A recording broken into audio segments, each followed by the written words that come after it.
नवी मुंबईचे आयुक्त तुकाराम मुंढे यांना पदावरून दूर करण्याचा प्रश्न आता सर्व नगरसेवकांनी प्रतिष्ठेचा केलेला दिसतोय। त्यामुळे या सर्व नगरसेवकांनी मुख्यमंत्री देवेंद्र फडणवीस यांच्या वर्षा बंगल्यावर धाव घेतली आहे।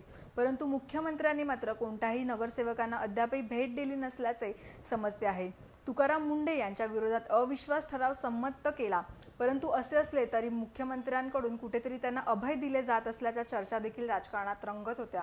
त्यामुळे नाराज झालेल्या सर्वपक्षीय नगरसेवकांनी यासाठीच मुख्यमंत्री देवेंद्र फडणवीस यांच्याकडे धाव घेतली आहे। तर दुसरीकडेच काही नगरसेवकांनी तुकाराम मुंढे यांना पदावरून हटवण्यासाठी उद्धव ठाकरे यांना साकडे घातल्याचे समजते आहे। महाराष्ट्राच्या राजकारणातील अशाच महत्त्वाच्या घडामोडींबद्दल त्याचप्रमाणे देशभरातील महत्त्वाच्या घडामोडींबद्दल ताजा अपडेट जाणून घेण्यासाठी लॉग इन करा लोकसत्ता.com।